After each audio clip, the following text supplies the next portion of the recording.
1월 24일 월요일 새벽 예배를 하나님 앞에 올려드리겠습니다. 다 함께 보실 하나님의 말씀은 요한복음 7장 14절부터 24절까지의 말씀입니다.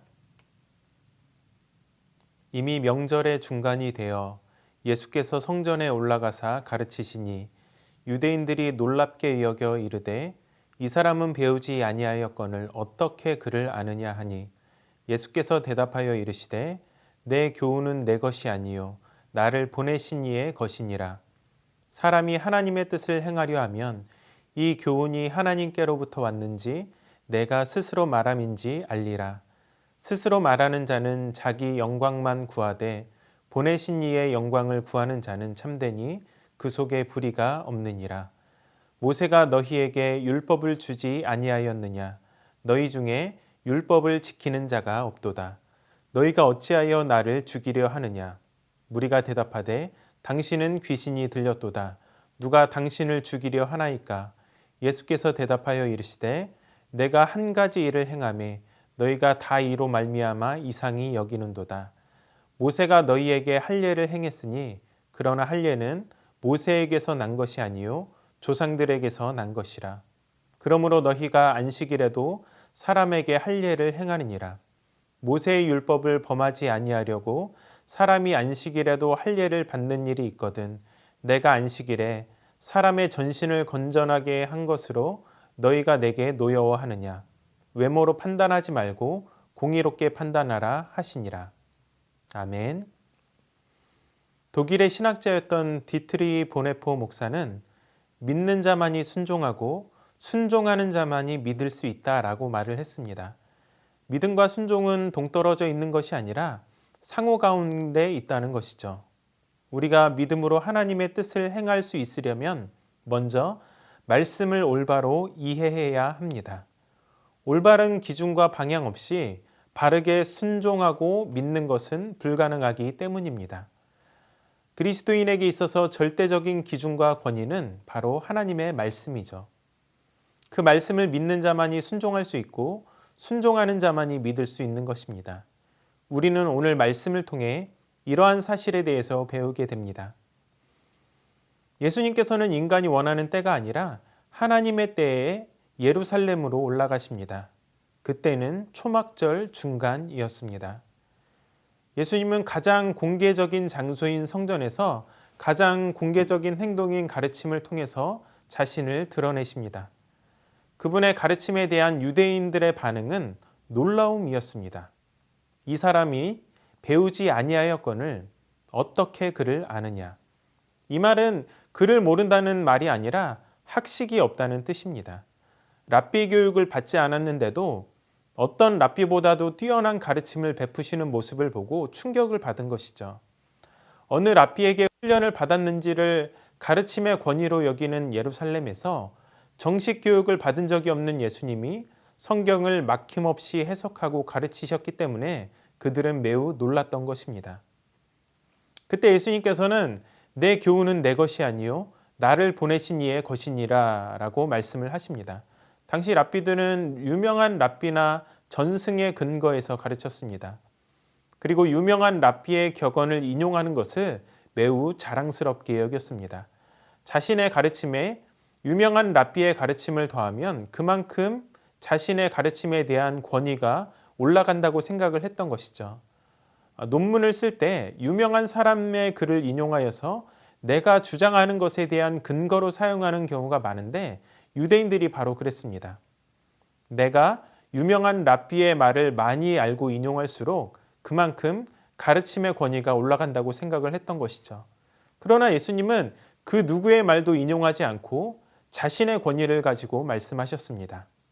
스승의 권위가 아닌 자신의 권위로 가르친다는 비아냥거림에 맞서서 자신의 권위가 하나님에게서 온 것임을 분명하게 밝히십니다. 우리 그리스도인의 삶을 움직이는 최종 권위는 하나님의 말씀입니다. 예수님은 그 가르침의 근거가 하나님의 말씀이었기 때문에 어떤 가르침보다 뛰어났으며 그것을 듣는 유대인들은 놀랄 수밖에 없었습니다. 우리도 순원들에게 그리고 다음 세대들에게 말씀을 전하고 가르칠 때에 하나님의 말씀을 최종 권위로 가르쳐야 합니다. 말씀을 들고 단위에 서는 교육자들도 그렇습니다. 말씀을 많이 연구하고 배울수록 전하는 것에 대한 거룩한 부담감을 느끼게 됩니다. 혹시라도 말씀을 해석하는 데 있어서 오류가 있지는 않을까? 너무 무리한 적용을 하는 것이 아닐까 하는 그런 부담감 말입니다. 내 것이 아니라 나를 세우신 이의 말씀임을 기억할 때 우리는 누구에게나 담대하게 하나님의 말씀을 증거할 수 있습니다. 그 사실을 기억하고 늘 겸손히 우리의 삶의 최고의 권위인 하나님의 말씀 앞에 나아갈 수 있는 저와 여러분의 삶이 될 수 있기를 축복합니다. 이렇게 하나님 말씀에 대한 절대적인 권위를 인정하는 자만이 그 뜻에 순종할 수 있습니다. 이어지는 17절과 18절을 우리말 성경으로 보면 이렇게 되어 있습니다. 하나님의 뜻을 따르려는 사람은 이 가르침이 하나님에게서 온 것인지 내가 내 마음대로 말하는 것인지 알 것이다. 자기 마음대로 말하는 사람은 자기가 영광을 받으려고 하는 것이다. 그러나 자기를 보내신 분의 영광을 위해 일하는 사람은 진실하며 그 안에 거짓이 없다. 순종의 준비가 되어 있는 사람은 예수님의 가르침의 성격이 어떤 것인지 분명히 안다는 것입니다. 하나님의 뜻을 진정으로 행할 마음이 있으면 예수님 교훈의 출처가 하나님인지 예수님 자신이 지어내는 것인지 판단할 수 있다는 것이죠. 왜냐하면 예수님은 하나님 아버지와 동일하시기 때문에 그분의 말씀이 곧 하나님의 말씀이시기 때문입니다. 하나님의 영광을 위해 일하는 사람은 거짓이 없고 진실만을 말한다고 또한 말씀하고 있습니다. 그러나 자기 마음대로 말하는 사람은 자신이 칭찬을 받으려고 합니다. 순종할 마음이 없으니 판단력을 잃고 외모만 보는 것이죠. 그렇게 겉모습을 보고 예수님의 출신과 배움의 정도를 들먹이면서 비웃는 것이 바로 유대인들의 모습이었습니다. 구약의 거짓 선지자들처럼 말입니다. 아합이 전쟁 여부에 대하여서 물을 때에 거짓 선지자였던 시드기야는 올라가서 길르앗 라못에서 승리를 얻으라고 말을 하지만 참된 선지자였던 미가야는 올라가면 왕이 죽게 된다는 신탁의 말씀을 전합니다. 그러나 거짓 선지자의 말을 듣고 전쟁에 출정한 아합은 미가야의 예언처럼 죽음을 맞이하게 됩니다. 하나님의 뜻에 순종하려는 마음으로 우리가 말씀 앞에 다가갈 때 성령께서는 분명히 할 말을 조명해 주실 것입니다. 스스로 말하는 자는 자기 영광만 구한다라고 하는 말씀의 뜻은 내가 영광을 받기 위해 말씀을 이용한다는 것입니다. 시드기야처럼 말입니다. 내 상황에 유리하게 적용하기 위해 말씀을 이용하는 비겁한 짓을 하지 말아야 합니다. 오직 하나님의 영광을 위하여 말씀을 삶에 적용할 수 있는 저와 여러분이 될 수 있기를 축복합니다.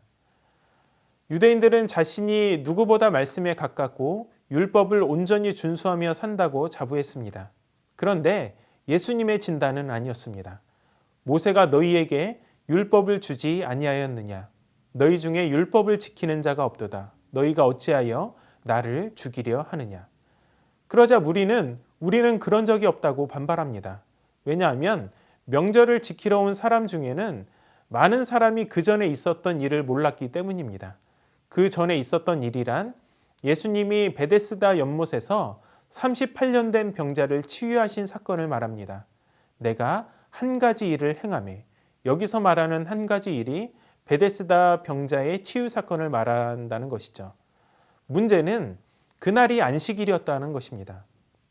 유대인들은 안식일에 병자를 치유했다는 이유로 예수님에 대한 적의를 드러냈고 죽이려고 혈안이 되어 있었습니다.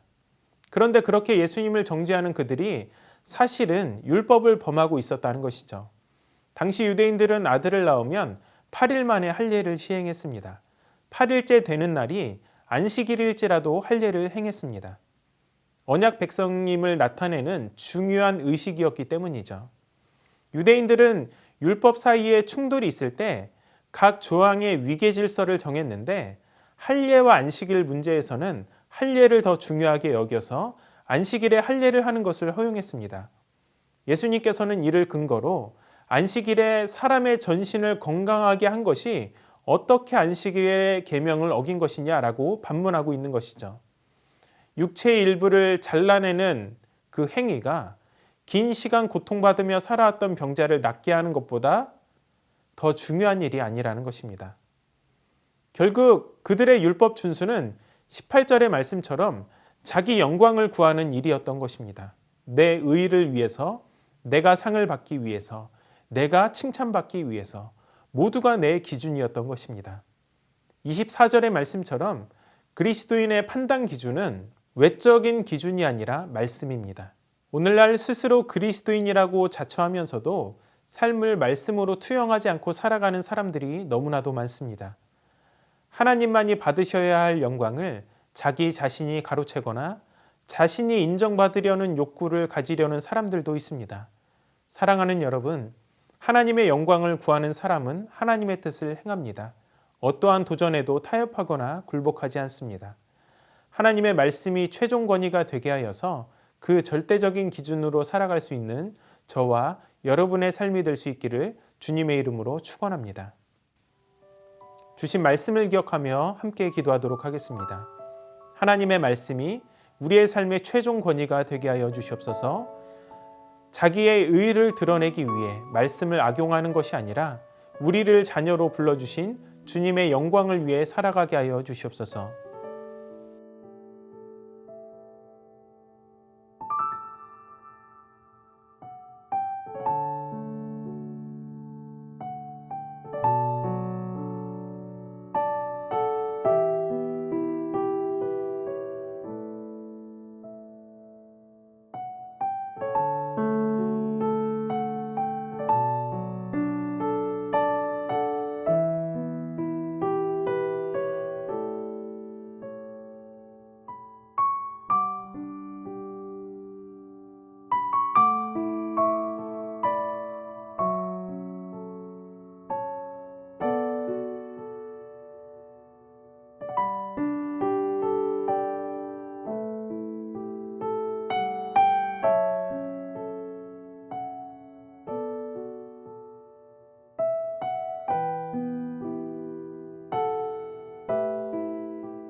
나라와 열방을 위해서 기도하겠습니다.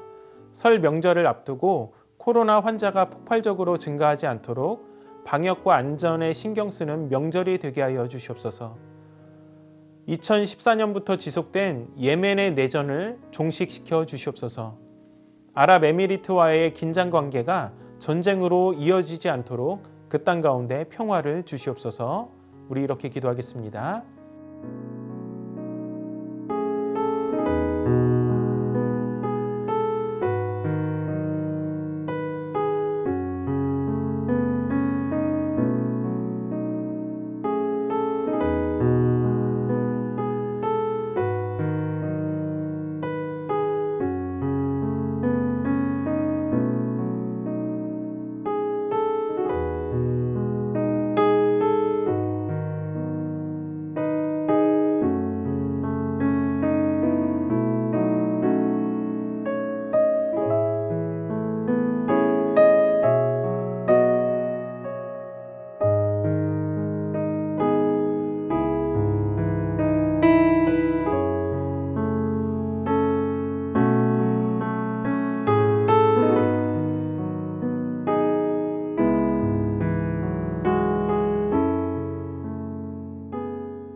교회를 위해서 기도하겠습니다. 새순교회 128개의 순과 순장님들을 축복하여 주시고 대면 모임이 어려운 상황 가운데서도 서로를 위해 기도하고 격려하는 따뜻한 교제가 있게 하여 주시옵소서. 임직 선출을 앞두고 있습니다. 진행되는 모든 과정을 인도해 주시고 지혜롭게 할 수 있도록 주님께서 친히 지도해 주시옵소서.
선교사님들과 환우분들을 위해서 기도하겠습니다. 캄보디아 조학현 정승원 선교사님을 위해 기도하겠습니다. 새해에는 끄돌 가정교회가 더욱 견고한 믿음으로 성장하여 끄럴란 지역 복음화에 귀히 사용되는 공동체가 될 수 있도록 1월부터 시작되는 새학기에 끄럴란 고등학교 한국어반 새 학생들을 보내주시도록 CGV TV에서 고 최원일 선교사 일생을 담는 다큐멘터리 제작을 위해서 촬영팀과 함께 조유진 선교사가 캄보디아를 방문하게 되는데 모든 일정을 주관하여 주시고 협력이 잘 이루어질 수 있도록 또한 환우분들을 위해서 기도하겠습니다.